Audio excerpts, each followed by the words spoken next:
Pessoas como nós são chamadas de loucas. Isso acontece quando alguém é capaz de enxergar algo que mais ninguém vê e persegue essa ideia com todas as forças. A gente sonhou alto e sacrificou muito para alcançar um objetivo maior: tirar um sonho do papel e empreender. Talvez você não nos conheça pelo nome, mas as marcas que carregamos em nossos cartões de visita, essas dispensam apresentações. Agora, formamos o Instituto Êxito de Empreendedorismo, um time de grandes visionários com um novo propósito: levar o Brasil e a América Latina a outro patamar através do empreendedorismo. Estamos aqui para ser o motor de uma nova era, compartilhando conhecimentos com aqueles que têm uma boa ideia e aquele brilho no olhar. Pessoas exatamente como você. Então, quem é o louco agora?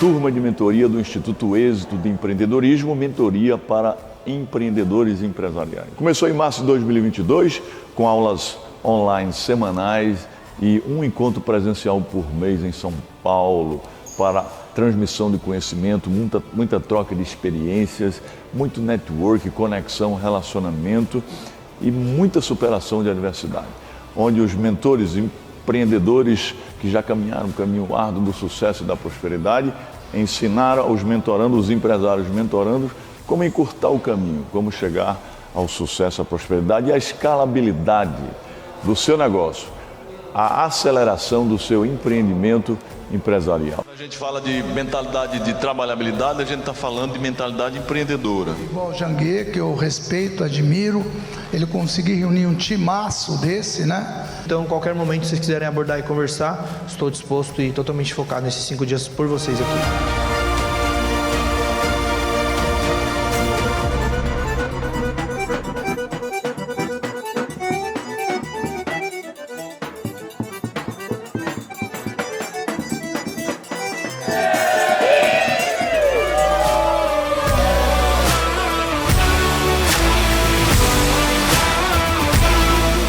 Um evento sensacional, de experiência. Agora estamos participando aqui de uma caminhada exclusiva com o Janguier Diniz, sensacional. Este evento proporciona network, negócios e posicionamento. Nunca se esqueça que a ambiência muda a tua frequência. Viva o passo, pega o ritmo e seja a velocidade que dá. Você que quer ter a experiência que eu estou tendo aqui no MX, participe, seja obstinado que dá. Onde é obstinado?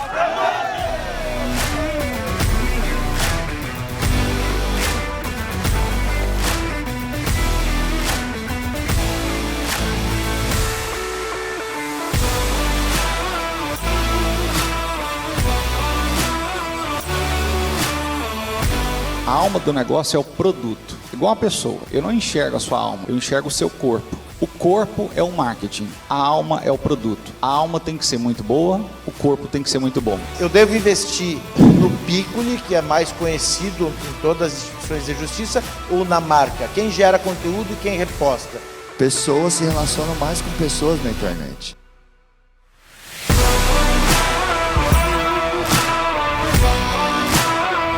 Porque é uma troca, sempre a gente também pode aprender com os mentorandos. Então é uma conversa. Eu acredito que fora desse horário, almoço, café, nas pausas, você pode aproveitar de forma estratégica, porque você dedicou 5 dias aqui para você vir aprender, evoluir, extrair ao máximo, e é o que os mentores também têm como ideia, como objetivo aqui, dedicar e separar esses dias para agregar valor, para se entregar mesmo para os mentorandos. Então, de fato, é fazer as perguntas certas, ter clareza do que está precisando, do que quer, em que momento está e aproveitar o máximo possível das pessoas que estão presentes aqui.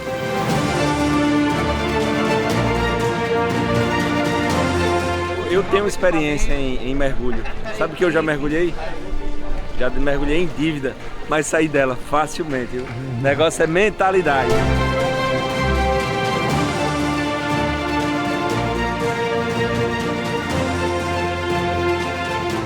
O Êxito Mentor Experience é uma experiência totalmente diferenciada do início ao fim. Primeiro porque é um ano todo de acompanhamento. São mais de 70 mentores que fazem parte do programa. Cada um com seu know-how, cada um com seu expertise, que vão trazer informações sobre o universo do empreendedorismo, de inovação, de tecnologia, tendências, metaverso, tudo que você tiver dificuldade aqui no Êxito, você vai encontrar soluções. Quando eu vou fazer um lançamento, por exemplo, eu gravo 100 vídeos diferentes e eu vou soltando. E eu vejo, isso aqui quando eu falo desse jeito, se a pessoa está travada, é isso que conecta com ela. E aí eu vou nessa linha, eu começo a trabalhar as linhas que mais conectam. Cara, participar do Mentor para mim foi surreal. É muito importante você ter mentores para nortear, para te dar a claridade do teu caminho. Porque com o mentor fica muito mais fácil, porque você economiza o bem mais precioso, o ativo mais importante, que é o tempo. Está sendo extraordinário. Acho que não conseguiria nem expressar em palavras a gratidão que eu tenho de estar aqui, porque são grandes mentes, grandes mentores, pessoas que eu admiro há anos. Eu poder estar de frente a frente com eles é extraordinário. Essa experiência que você está tendo aqui de acesso a pessoas que já chegaram lá, que já chegaram no milhão, no bilhão. Então eu acho que só depende da gente e tu sai daqui com uma bateria carregada, com energia super positiva e com muito entusiasmo para colocar em prática todo o aprendizado. O Êxito Mentor Experience é um projeto tão relevante, tão importante, porque ele transforma vidas. As pessoas que fazem parte deste modelo, deste evento aqui, dessa imersão, né? Além de elas terem benefícios, de transformarem suas próprias vidas, elas estão transformando a vida de outros empreendedores. Só que vem pra cá e compra e tá aqui ajudando e participando. A convivência. Olha, que expectativa hoje. Esse sábado maravilhoso, a gente vai sair com um monte de mentores e mentorandos. Imagina, lá no mar, lá naquelas ilhas, né, flutuantes que aparecem aqui. E eu quero contar para vocês que eu tô tão ansiosa que a gente vai poder fazer trocas na diversão, na comunicação, num ambiente agradável que pode sair da rotina e é onde sai mais negócios, é onde a gente está descontraído.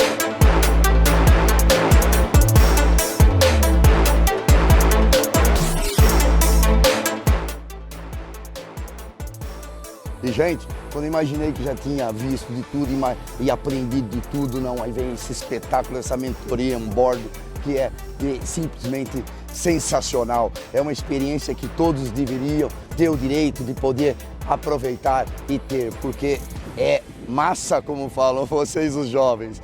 Eu agradeço muito ao Janguier de dar essa oportunidade e a todos os mentorandos e mentorados que, de uma maneira ou outra, estão me adicionando muito na minha vida em termos de conhecimento e experiência de vida.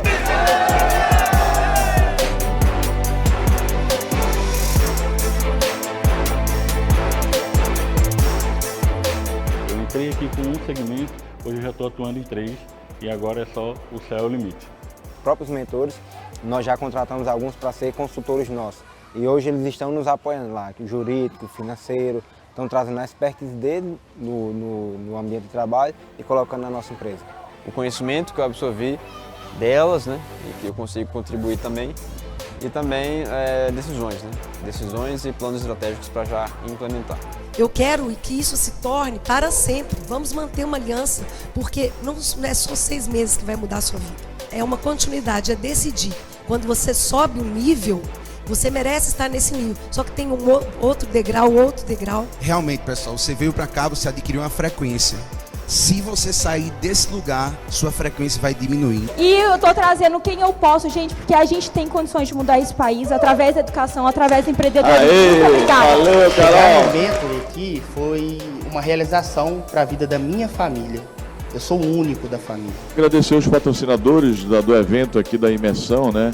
A Ensinar de Cláudio Castro, a Mobai de Lilian Prime, a Dux de Marcelo, a Agência 1 de Luiz, que é fundador também do Instituto, a Rota do Mar, Arnaldo Xavier estava aqui até há pouco tempo, Preenda do Fábio, a Facites da Carol, a empresa Seu Boné, teve gente brigando por boné aqui, né? E também a Atom da Carol Paive. Quero dizer que foi para mim extraordinária essa mentoria de 6 meses. Aprendi muito com vocês, aprendi muito com os mentores. Quero agradecer primeiramente a Deus, né, por esses momentos que tivemos juntos. Vamos ter muitos momentos ainda para o futuro. agradecer todos os mentores por esses momentos que tivemos juntos e todos vocês e pedir que Deus continue abençoando a vida de todos vocês. Beijo no coração e seja obstinado que dá! Então, meu amigo, o Êxito Mentor Experience tem esse objetivo.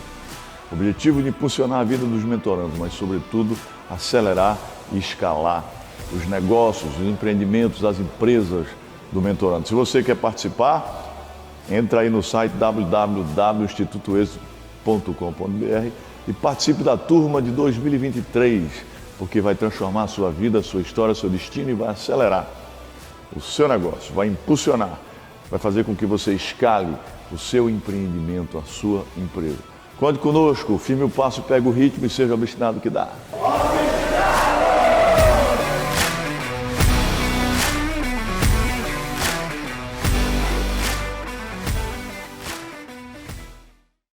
Na competitiva indústria automotiva, algumas coisas são unanimidade. O design italiano, a mecânica alemã, a eficiência japonesa, o conforto americano, a inovação coreana e a energia? Ah, essa tinha que ser brasileira. Moura, a bateria original de 9 dos 10 carros mais vendidos no Brasil. Precisou de bateria? Moura.com.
Olá, meu nome é José Barroso Filho, eu sou professor universitário e conselheiro do Conselho Nacional de Educação.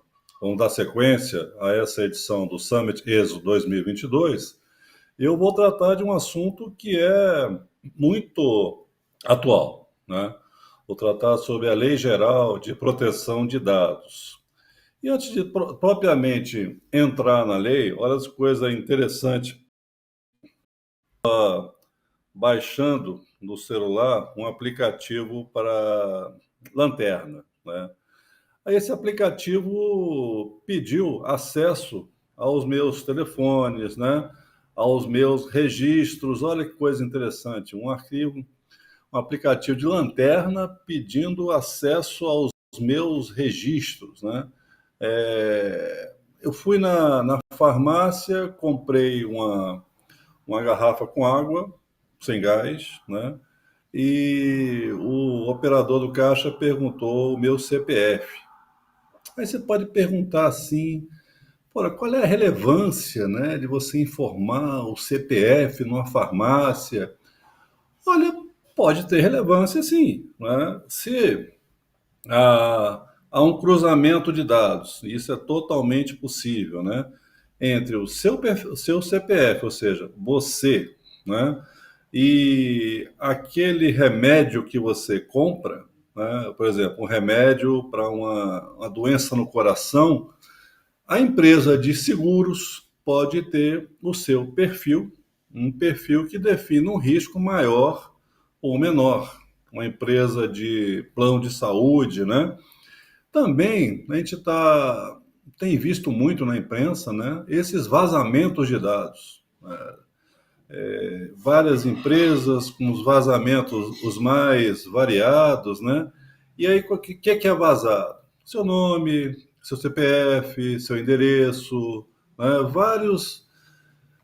Olha, o que eu estou falando é o seguinte, nós somos os nossos dados, né? Então, perante a sociedade, o que nos representa são os nossos dados, né? Nosso nome, o nosso CPF, o nosso endereço, outros tantos dados que nos identificam.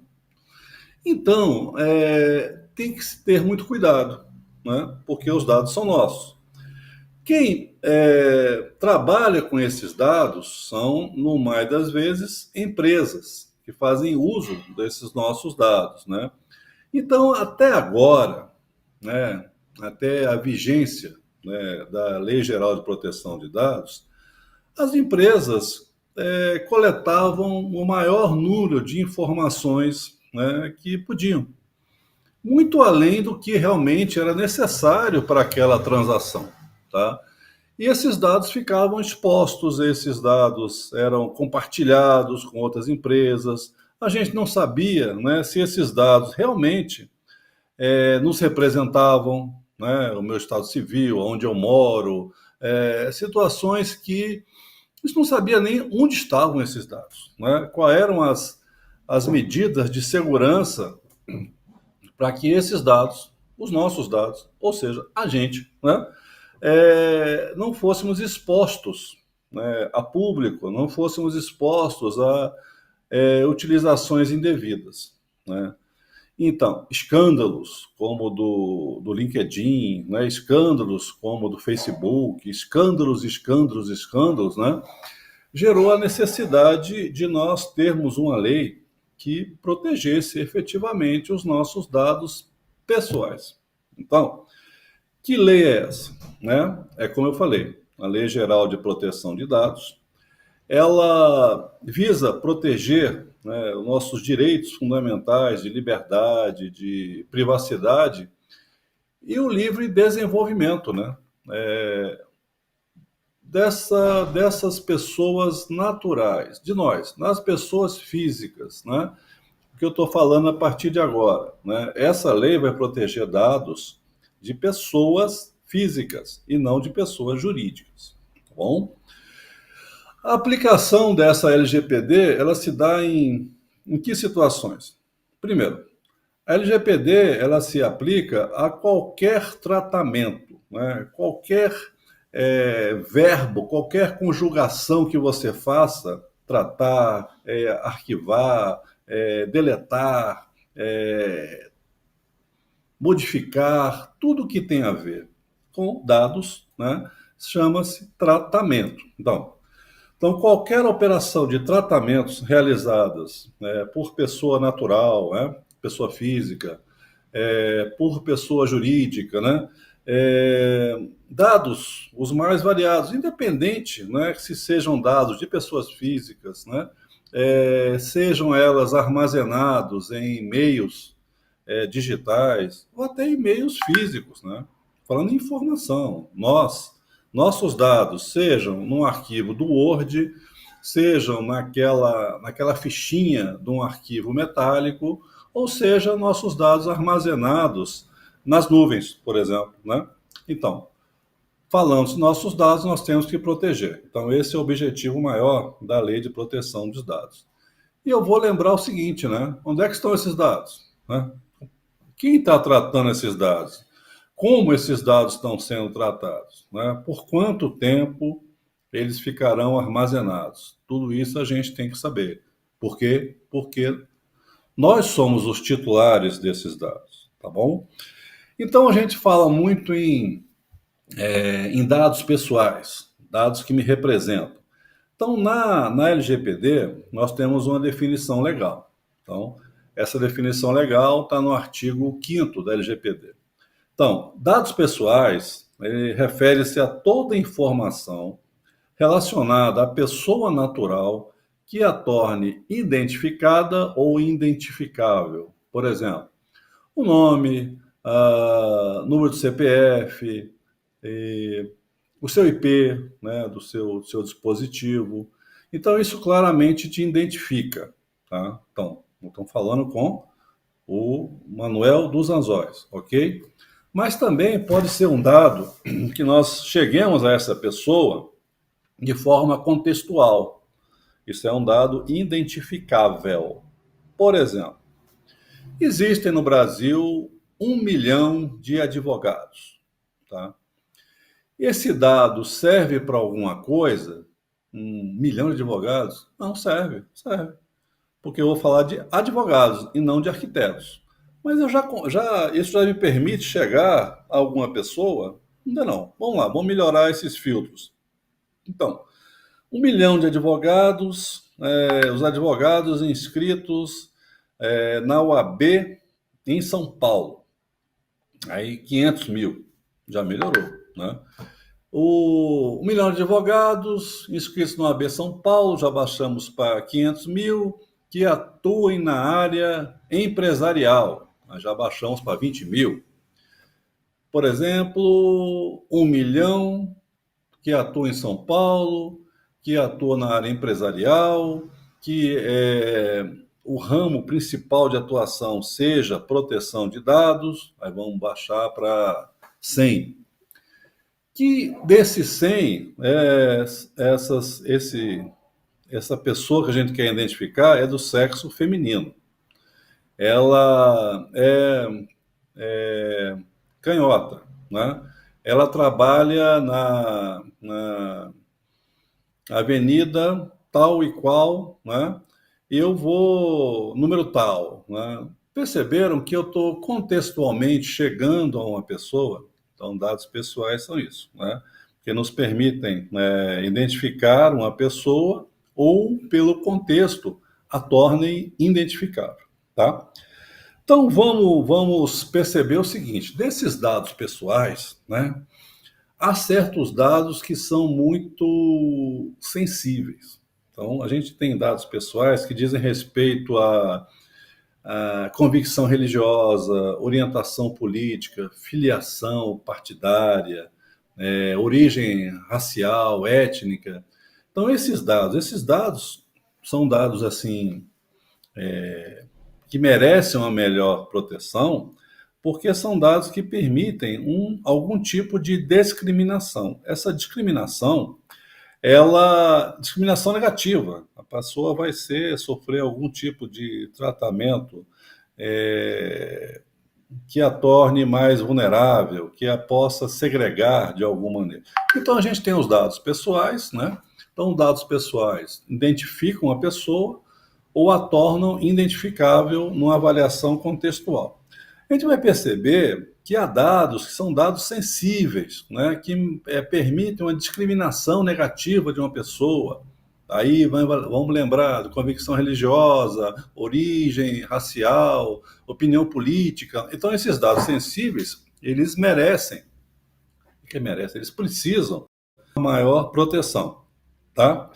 A gente vai ver que, olha, esse sistema, essa ideia de proteção de dados, ela é baseada em certos princípios, né? Por que eu vou proteger dados, né? Qual é o sentido, né, de você editar uma norma que visa, né, esse objetivo? Primeiro, eu vou falar, né, a gente está percebendo que as bases que a gente vai construir esse sistema. Então, isso em direito são chamados princípios. Então, eu vou falar sobre 10 princípios, né, básicos, 10 princípios sobre o tratamento de dados pessoais. Tá? Um primeiro princípio é o princípio da finalidade. Por que serve esse tratamento? Por que eu vou tratar? Então, quando eu falo da finalidade, eu estou tratando de propósitos legítimos, específicos, explícitos, né? E aí eu vou ter que tratar esses dados, né? Essa apreciação desses dados, a gente já percebeu que existe uma finalidade, mas eu vou ter que tratá-los com meios adequados, né? São meios compatíveis a essas finalidades. Eu só posso tratar esses dados, né, quando for necessário. Então, veja, o princípio da finalidade, né? Qual é o sentido, qual é o propósito, quais são os meios que eu vou proteger esses dados, são meios adequados, né?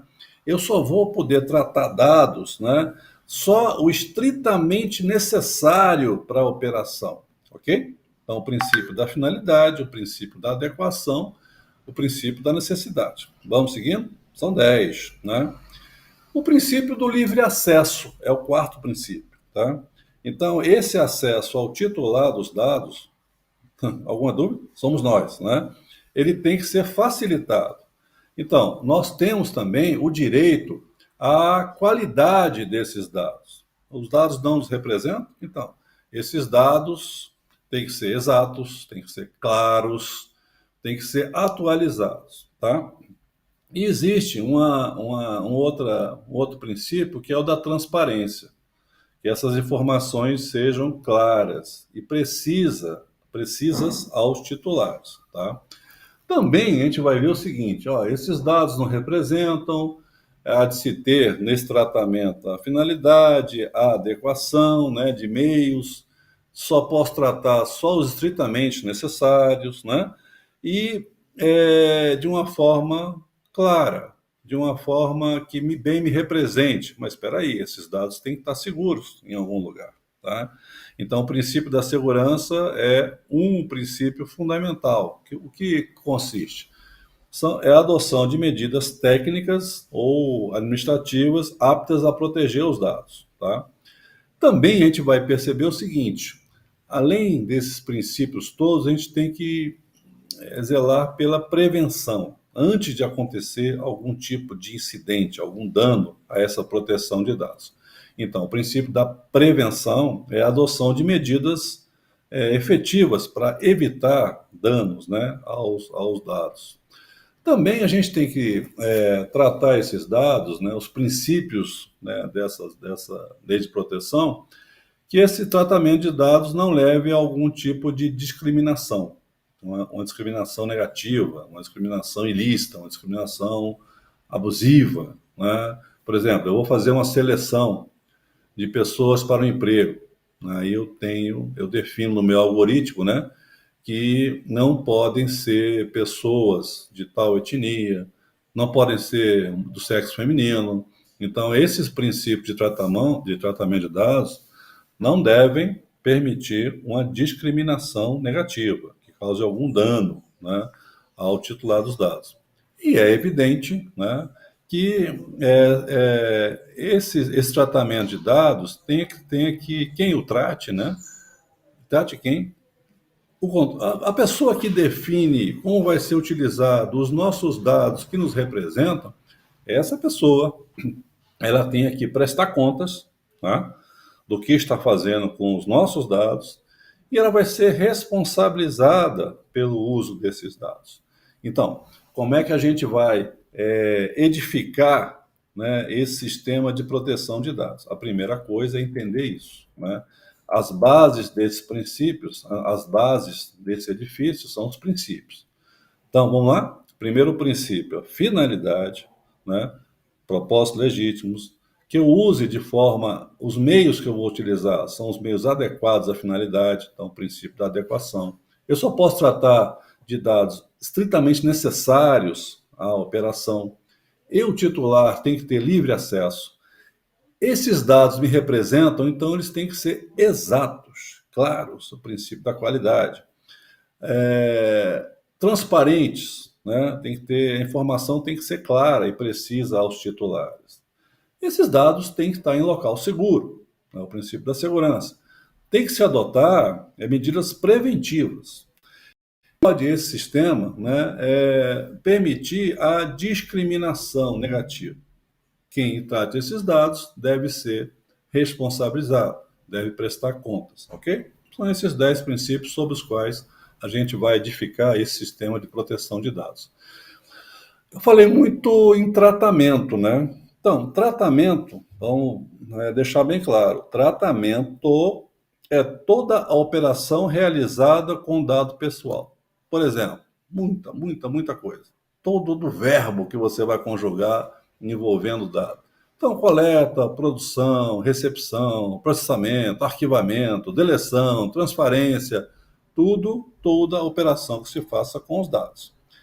E a gente vai ver o seguinte, olha, se os titulares somos nós, pessoas naturais, quem é que vai fazer, quem que serão os agentes do tratamento desses dados? Afinal, nós vivemos em sociedade, né? Então, os nossos dados são tratados por pessoas, né? Aquela pessoa que tem a competência para tomar decisões, né, referente ao tratamento dos dados, esses dados vão ser contabilizados de uma forma, se eles vão ser arquivados de outra forma, quem detém o poder para definir o tratamento desses dados é o chamado controlador. Então, o controlador diz que esses dados devem ficar armazenados por tanto tempo, tá? E, no mais das vezes, ele dá essa ordem, tem essa definição, e quem vai executar essa ordem é um outro agente de tratamento chamado operador, tá? Então, o operador pessoa física, né?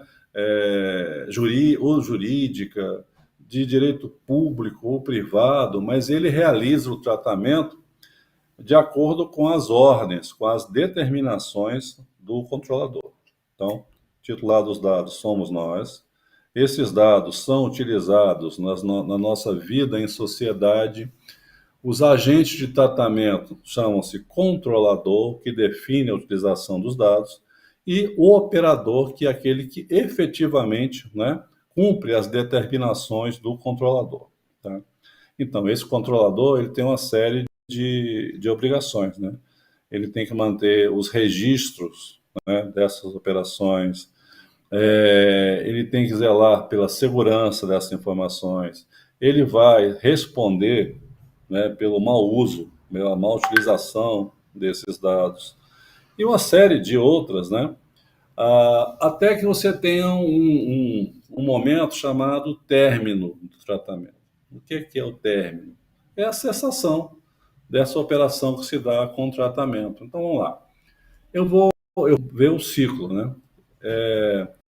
Esses dados serão captados de alguma forma, vão sofrer algum tipo de tratamento e vai chegar o momento deles serem deletados, porque já se exauriu aquela finalidade. Então, isso eu vou falar do término do tratamento, né? Então, o término, no mais das vezes, né, é quando já foi verificada a finalidade, né?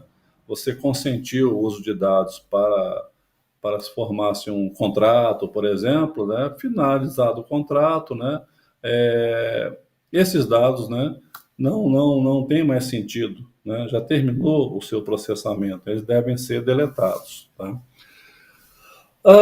Também, término do tratamento pode ser pela revogação do consentimento. Eu permiti que você utilizasse, agora não permito mais, né?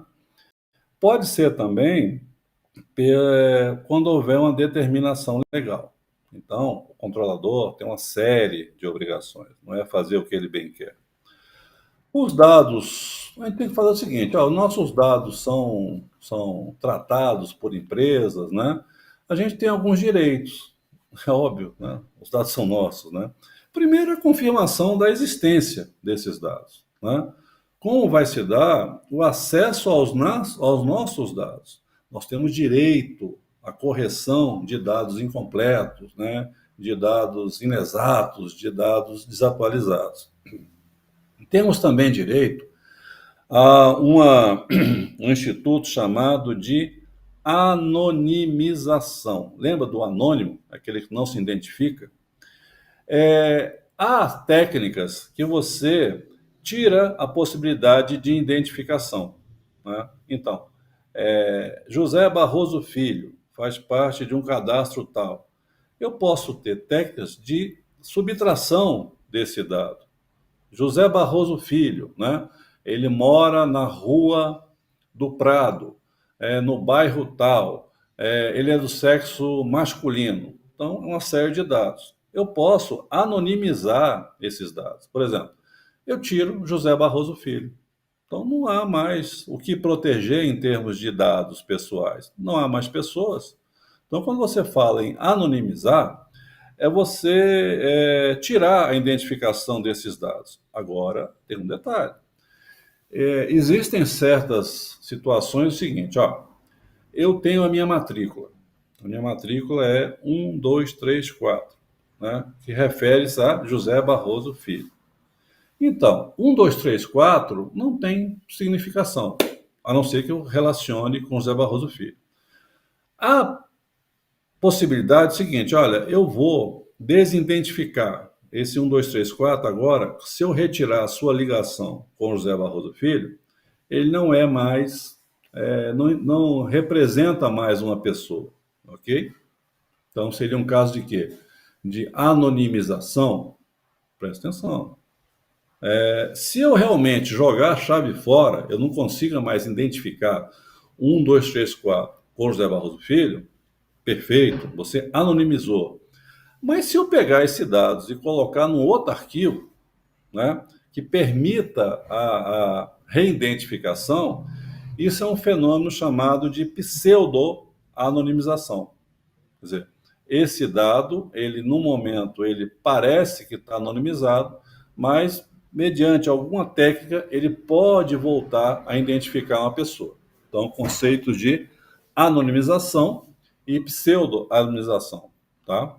Claro, né? Quando eu vou anonimizar, eu não identifico mais a pessoa. Se não identifico mais a pessoa, não é mais objeto de proteção da Lei Geral de Proteção de Dados Pessoais. Se essa operação for uma pseudo-anonimização, ainda nós vamos ter a proteção dos dados dessa pessoa, que poderão voltar a ser identificados, né? Então, o que mais? Os dados, né, você pode negar compartilhamento, você pode negar, né, a utilização dos dados, né, em uma finalidade outra. Por exemplo, eu fiz a compra de um imóvel, para isso eu tive que informar meus dados, né? Aí fiz a compra, paguei, né? O imóvel está registrado, né? E então eu permiti a utilização dos meus dados para aquele contrato, né? Aí a empresa que recebeu os meus dados, ela compartilhou meus dados com a outra empresa de venda de imóveis, né? Isso é um incidente de violação. Eu não te permiti usar os dados na finalidade outra que não fosse meu contrato de compra e venda. Esse compartilhamento não foi autorizado, né? A finalidade será, no caso que eu falei, né, o exemplo, é essa. Se você mudar a finalidade, você tem que me pedir autorização. Eu não sei se vocês perceberam, né? Esses dados nos representam, os titulares dos dados são nossos. Então, nós também, né, óbvio, né, nós temos os nossos direitos, né? E você também, você tem que ser informado, né, nós titulares, que você não é obrigado a conceder consentimento, não. Assim como você concedeu para que a operação se fizesse, você pode negar o consentimento. Você, em dado momento, pode revogar esse consentimento. Você pode se opor à utilização, ao tratamento, né, se esse tratamento for irregular. Então, nós titulares temos vários direitos, tá? Não absolutos. Direitos absolutos, a gente vai ter uma dificuldade jurídica em aceitá-los, tá? Então, há normas legais, há normas constitucionais que se sobrepõem, né, a esses direitos de consentimento ser uma forma absoluta, né, de você permitir a utilização dos dados. A lei pode determinar a utilização dos dados, independente do seu consentimento ou não. A gente vai ver isso, né, quando a gente vai poder tratar a esses dados, tá? Então, vamos lá. Quando é que eu vou poder tratar esses dados? Com essa nova lei agora, está vedado tratar os dados, né? Tudo está proibido. Não é que tudo está proibido, né? A utilização, né, a gente está falando da utilização adequada desses dados. E quando é que eu vou perceber que ela realmente é adequada? Quando você estiver conforme a lei. E a lei define as bases legais para você tratar esses dados. Uma primeira base legal é o chamado consentimento, tá? Quando você fala em consentimento, claro, é a base legal mais conhecida, né? É que você consente que seus dados são tratados para aquela operação. Não existe o consentimento genérico, não existe o consentimento, né, sem a determinação né, da operação, quer dizer, não posso definir, cara, que todos os meus dados sejam utilizados, né, pela empresa de um modo que ela bem entenda. Então, eu vou consentir para determinada operação por determinado tempo, né? Então, por exemplo, eu vou fazer um acesso a um site, eu vou aceitar os cookies, né? Marcar uma ou outra opção que eu vou permitir, né, que a empresa trate os meus dados, né? Mas também eu falei, né, existem 10 bases legais para você tratar os dados. Uma outra base legal é o cumprimento, né, presta atenção, cumprimento de uma obrigação legal. Agora, por exemplo, você tem que manter os dados em relação a normas trabalhistas. Os cartórios de registro de imóveis também vão ter, por lei, a obrigação de manter, né, esses dados, tratar esses dados, prestar contas desses dados, não só a você, mas também ao poder público. Uma outra base, uma outra autorização que você tenha para tratar os dados é a execução de políticas públicas, por exemplo. Programas de renda mínima, Vale Gás, né?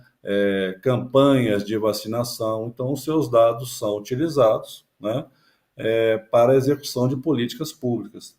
Também, eles podem ser utilizados para estudos por órgãos de pesquisa. Então, por exemplo, seus dados, quando você tiver uma pesquisa do censo, do IBGE, então, censo escolar, né? Então, esses dados são utilizados por órgãos de pesquisa. E é evidente, né, que ele vai ter que ter um fim lícito.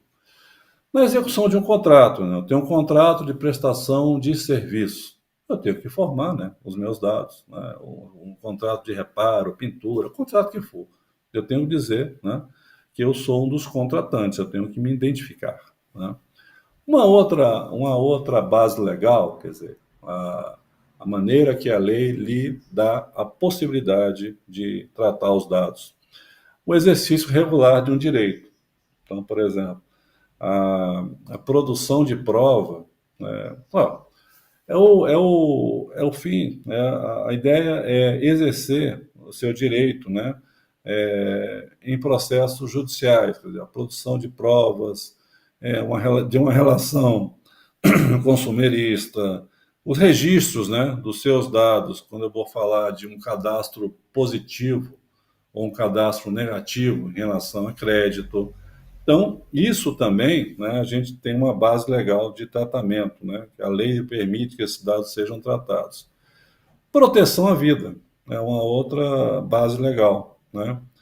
Esse tratamento de dados, ele visa a proteção da vida. Quando eu tenho, por exemplo, uma geolocalização ou acesso ao GPS para localizar uma pessoa sequestrada. Também, para proteção à vida, eu tenho uma situação de recall. Então, os bens, né, podem apresentar vícios, né, e eu vou precisar, um carro, por exemplo, algum tipo de bem que possa apresentar riscos, né, eu vou ter que ter a rastreabilidade dessas pessoas pelos seus dados, isso com base no Código de Defesa do Consumidor, tá? Então, vamos seguindo. Quando é que a lei me permite tratar os dados dos titulares, né? Tutela saúde, né? Lembra que a gente tem que reter, por exemplo, né, dados, né, em uma receita controlada? Isso visa tutela à saúde. Por exemplo, eu vou manter dados de uma pessoa que tenha feito implantes, né, dispositivos implantáveis, né, por exemplo, marca-passo, órtese, né? Então, essa manutenção, esse tratamento de dados, né, tem uma base legal. Você pode, porque a lei assim o permite. Existe uma base legal, a proteção de dados, que basicamente, você entender a operação. Então, eu capto o dado, eu faço algum tipo de tratamento desses dados, encerrado esse objetivo, né, eu tenho a legítima expectativa de que você delete os meus dados. Você não tem mais razão para ficar com esses dados, né? Aí, possa ser que aquele controlador, aquele agente de tratamento, possa dizer, não, está certo, você tem a legítima expectativa que esses dados sejam deletados. Só que eu, né, agente de tratamento, eu tenho que manter esses dados por um certo tempo para fazer prova, para apresentá-los perante o fisco, né, para me defender, por exemplo, né, em relações a consumeristas, né, que eu tenho que fazer prova da operação. Então, essa questão é o chamado legítimo interesse. Quer dizer, eu vou continuar, né, tendo a possibilidade de tratar os seus dados, mesmo após a finalização, né, da nossa relação jurídica. Também eu tenho autorização legal para tratar dados de proteção de crédito. Então, isso visa garantir o tratamento de dados em situações de avaliação do perfil pagador de uma pessoa. Por exemplo, a definição de um score, né, o cadastro positivo. Então, o que eu estou falando até agora? Estou falando o seguinte, né, que existem autorizações legais para que o agente de tratamento faça utilização, né, dos meus dados. Só rememorando, o principal e mais conhecido é a base legal chamada consentimento da pessoa, mas ela não é a única. Independente de consentir ou não, há outras bases legais, por exemplo, cumprimento de uma obrigação legal, lembra? Normas trabalhistas. Também eu vou ter autorização para tratar dados na execução de políticas públicas, nos estudos por órgãos de pesquisa, lembra do censo, tá? Na execução de um contrato, eu vou tratar dados de outro contratante, né? Exercício regular de um direito, eu preciso para fazer prova, né, perante algum processo civil, administrativo, né, dessa relação, e vou ter dados, né, de outra pessoa. Proteção à vida, lembra do recall, da geolocalização, a tutela à saúde, lembra retenção de medicamentos controlados, né, dispositivos tal como as órteses, marca-passo, né, eu vou tratar dados, né, mas eu preciso ter essa rastreabilidade. Captei, tratei, deleção. Então, essa legítima expectativa você pode confrontar ao legítimo interesse do controlador em manter por algum motivo. Né, um motivo bem claro, temporalmente definido, que não pode ser abrangente, né, totalmente amplo. Só para aquele motivo eu vou dizer que eu tenho que continuar mantendo seus dados, demonstrando que o legítimo interesse. Proteção ao crédito é uma coisa óbvia, né? Então, eu vou, para a vida econômica, né, eu vou ter situações que eu vou ter que fazer uma análise de crédito, até porque para a confiabilidade do tratamento, né, a confiabilidade das relações econômicos, né? Então, quanto mais confiáveis, né, eu vou ter um sistema que funcione mais eficientemente, porque esses dados vão circular de uma maneira mais rápida, serão mais confiáveis, e isso é um ativo econômico. Então, perceberam? Nós havíamos os 10 princípios, né, sobre os quais eu vou edificar esse sistema de proteção, as 10 bases legais, né, que nós vamos poder tratar esses dados. A gente já viu também conceitos os mais variados, né? Conceito de que é um dado pessoal, um dado pessoal identificável, né? Titular dos dados somos todos nós, agente de tratamento, que pode ser controlador, pode ser o operador, né? As possibilidades de aplicação dessa lei. Essa lei, claro, que vai se aplicar em território nacional, mas se esses dados são colhidos em território estrangeiro, mas visem situações de contratos, né? Essa lei, trata contratos aqui no Brasil, essa lei se aplica de uma forma extraterritorial. Você tem, por exemplo, eu sou um agente bancário, tá? Eu tenho que cumprir LGPD? Óbvio. Então eu tô livre agora de regramentos da autoridade monetária, que é o Banco Central. Não. Então, as normas setoriais continuam vigentes a latere, né, também com a LGPD. Então, por exemplo, eu sou uma empresa de seguros. É evidente que eu tenho que cumprir a LGPD, mas também eu tenho as normas da SUSEP, ok? Então, a gente vai ver que a gente vai ter que ter claramente um mapeamento dos nossos dados. Cada operação, cada passo que se dê numa operação, eu tenho que mapear para saber se aquele tratamento de dados, né, é um tratamento permitido pela lei ou não. Ou seja, ao mapear esses dados, ao mapear esses fluxos, você, além de demonstrar a sua eficiência, você vai demonstrar você vai demonstrar o compliance em relação a dados. Então, muito da contratação entre as empresas, né, principalmente da União Europeia, vai se exigir esse compliance em relação ao tratamento de dados, né, que você faça realmente a utilização mais correta. Aí você vai tratar em políticas de privacidade, em linhas gerais. É isso que a gente vai tratar aqui, no nosso acesso ao site. Então, direitos e deveres do titular, medidas de segurança que eu adoto, como eu vou tratar seus dados. Então, em linhas gerais, é esse que eu, empresa, lhe exponho em relação a como eu trato os dados. Isso é política de privacidade. Como a gente vai tratar seus dados, né, aí vai ser parte a parte, né? São os termos de uso. Os termos de uso são os contratos. Como é que eu vou tratar o seu dado numa operação específica? Eu vou definir bem claramente as obrigações, os direitos, né, as condições de contratação. Tudo que eu estou falando é o seguinte: existe uma pessoa, um órgão dentro da empresa que vai tratar de quê? Dessa difusão de cultura de proteção de dados. Esse órgão, essa pessoa, ele vai ser encarregado da ligação da empresa com os titulares dos dados com os quais ela trabalha. Existe também uma autoridade nacional que visa a aplicação dessa lei, a proteção de dados. É a chamada Autoridade Nacional de Proteção de Dados, né? A ANPD. Então, esse encarregado, dentro da empresa, vai fazer 3 coisas, né?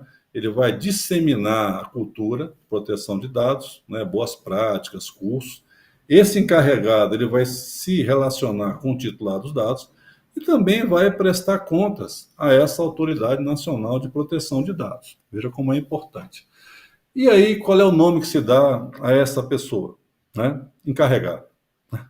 Ou então, o chamado DPO, é o Data Protection Officer. É aquele que trata dos dados, na proteção de dados dentro de uma instituição. É importantíssimo o que a doutrina chama do DPA. O DPA é o acordo, é a definição de responsabilidades entre o controlador e o operador. Por quê? Porque se houver uma má utilização, uma utilização ilícita, esse que a promoveu vai ser responsabilizado. Então é bom você definir claramente qual é a responsabilidade de cada um.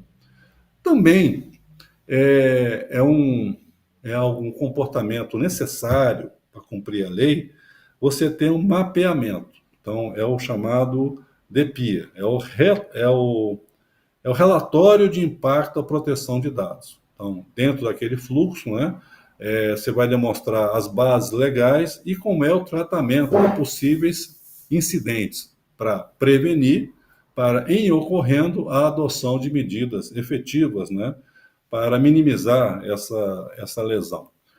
Aí eu estou falando de quê, né? A gente tem que tratar esse sistema de proteção de dados na empresa, ele tem que ser desde o começo, desde seu projeto, ele tem que ser projetado numa filosofia chamada Privacy by Design. Ou seja, desde o projeto tem que ser um sistema que visa, né, que tem objetiva a proteção de dados, né? É um sistema que não é reativo por princípio, né? Espera haver algum tipo de lesão para reagir. Ele é proativo, né? Então ele já é conformado para essa proteção de dados. Também existe uma outra definição, que é a privacy by default, ou seja, todos esses gatilhos, esses mecanismos de proteção de dados já vão estar ativados para efetiva proteção. Não precisa que a cada gatilho, a cada filtro de proteção, o titular tenha que ativá-los, né? Então vamos lá. Princípio, né? A visão geral, desde o começo, o sistema que protege dados.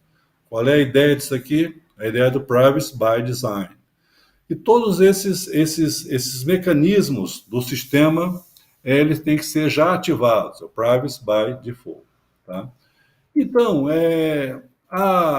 se você, né, zelar, né, a cultura, proteção de dados, adotar boas práticas, né, mesmo assim ainda pode ocorrer um incidente, né, de violação de dados, né? Aí você tem que, primeiro, né, informar também, né, primeiro nem segundo. Primeiro, né, de imediato, informar ao titular dos dados. De imediato, informar a Autoridade Nacional de Proteção de Dados, né? E aí, havendo um incidente de violação de dados, né, essa autoridade nacional, ela pode tomar alguma medida, e às vezes, né, é uma medida sancionatória. Então, de acordo com a reincidência, a condição econômica, a boa-fé, o dano em si, né, a extensão do dano, ou a possível extensão do dano, a Autoridade Nacional de Proteção de Dados pode te dar uma advertência. Por quê? Porque o cara adota boas práticas, todo o sistema dele tentou ser seguro, mas ainda assim ele colaborou nessa investigação, então ele possa sofrer só uma advertência. Agora, existem uma dosimetria nessa sanção. Então, sanção que pode ser a suspensão da utilização dos dados, de banco de dados, a supressão de dados, né, a aplicação de multas. Multas que vão desde 2% do faturamento de dados, né, até um limite de 50 milhões de reais, ok? Por infração. Então, realmente, essa lei protege, define e claramente sanciona aquele que não faz o bom uso de dados, tá? Em linhas bem gerais, né, presta atenção nisso. Nem precisava dessa lei. Você, em respeito à sua função como empreendedor, como empresa, você tem que fazer o uso adequado dos dados, tem que respeitar os dados dos titulares, que eles permitiram a você que utilizasse os dados para efetivar o seu negócio. Então, tudo que eu falei agora é o que a boa empresa faz. Compliance de dados, tá? Então, linhas bem gerais. Eu já falei sobre isso, né? Você vai fazer um mapeamento, o fundamento legal da utilização desses dados, qual é a finalidade, né? Observar os direitos dos titulares, tá? O que nós fizemos até agora, né, foi o seguinte: nós analisamos a necessidade da proteção de dados pessoais. Isso é fundamental no sistema jurídico, porque os dados nos representam, né? Então, essa lei é para a proteção de dados pessoais, de pessoa física, de pessoa natural, né? Então, dentro desse sistema, as bases, né, desse sistema, nós vimos 10 princípios, lembra? Nós vimos 10 bases legais. Nós falamos que existem, já falamos todas, hein? Existem 19 definições legais. A gente percebe nessa lei, é uma lei de 65 artigos, mas claramente seções na lei, seções de tratamento de dados, seção de segurança de dados, de gestão de risco, né? Gestão em relação à segurança, quando ele pode ser compartilhado. Então, vamos lá. A gente vai esmiuçar isso no dia a dia? Né? Vai. A gente vai buscar fazer essa adequação da nossa empresa, né? A Lei Geral de Proteção de Dados já passou do tempo. Ah, mas eu faço isso em um mês. Impossível. Que você vai ter que fazer esse mapeamento, fluxo, readequação de contratos, mudar, né? Ou adequar, ou aperfeiçoar essa relação com os seus clientes. Isso demanda tempo. Então, boa parte das nossas empresas ainda não estão adequadas a essa lei. E aí podem sofrer algum tipo de sanção. A sanção maior é o consumidor, é o cliente, perceber que você não faz uso dos dados, os dados que o representam. Então, o cliente talvez seja o primeiro a perceber isso, né, e a romper relações com essa empresa que não adota o compliance. As outras empresas, né, percebendo que essa empresa não adota, não cuida bem, respeitosamente dos dados dos titulares, dos clientes, elas vão não mais contratar com essa empresa. Né? Ela passa a ser uma empresa não confiável. Né? É isso. Né? Uma lei com os objetivos bem claros, né? Os princípios em número de 10 que a gente já analisou, as formas que a lei autoriza essa utilização, já vimos também em 10, desde o que é consumidor, o que é controller, o que é titular, o que é operação, são 19 definições, já vimos também, mas, sobretudo, a necessidade dessas empresas serem cada vez mais eficientes, agora com esse critério, com essa visão de proteção de dados. Né? Então, essa nossa conversa de hoje, não foi conversa, hein? Apesar de só eu esteja a verbalizar, a gente se reconheceu em muitos dessas situações que eu tracei. É isso, esse é o objetivo maior do Summit, né?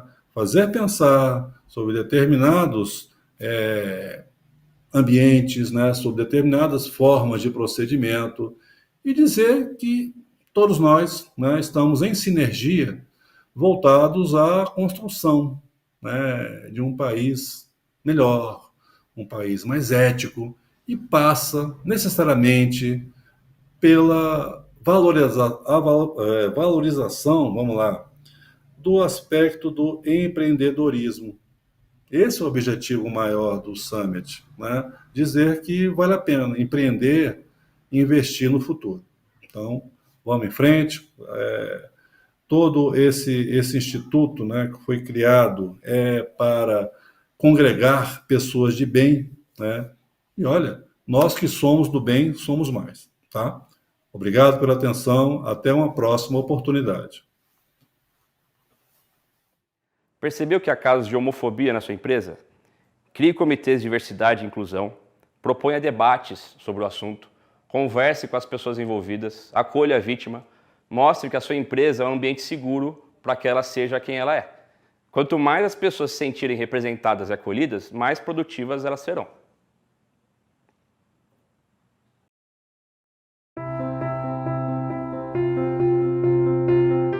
Em 2020, o mundo se viu abalado por uma ameaça invisível e mortal. A humanidade precisou se reinventar. Lockdown, home office, e-commerce, delivery, distanciamento social, protocolos de segurança e uso obrigatório de máscaras foram apenas algumas das ações que nos levaram ao novo normal. Em meio a esse novo cenário, a Dux Grupo potencializou suas inovações em soluções para a saúde humana. Nós especialistas concentraram todos os esforços para encontrar uma maneira de reforçar a segurança de quem precisa estar exposto diariamente. Reconhecida por ser líder no controle de gases e odores, a Dux Grupo desenvolveu o desinfetante Duo Germe H, uma poderosa solução para a desinfecção de ambientes, que age segundos após sua aplicação e tem eficiência comprovada e duradoura contra o coronavírus.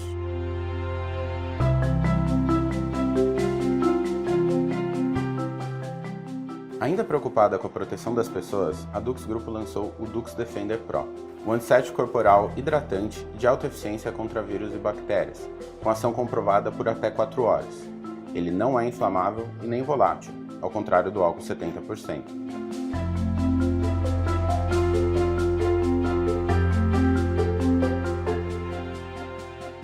desafios encontrados ainda são muitos, mas algumas soluções já existem e são eficientes, para que a humanidade consiga conviver com essas dificuldades e renovar sua esperança na ciência e no potencial consciente e solidário de cada um de nós.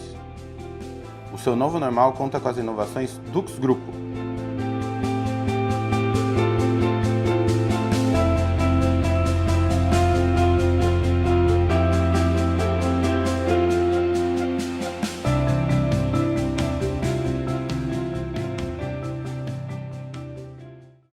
O mundo está em constante transformação. Encontramos novas formas de estudar, de trabalhar, de nos locomover. Agora é a vez da sua carreira. Chegou Peixe 30, a rede profissional da nova economia que conecta pessoas e empresas com vontade de crescer. Com Peixe 30, você fica integrado com as melhores oportunidades do mercado e dá aquele upgrade na sua carreira. Peixe 30. Venda seu peixe em 30 segundos. Baixe o app.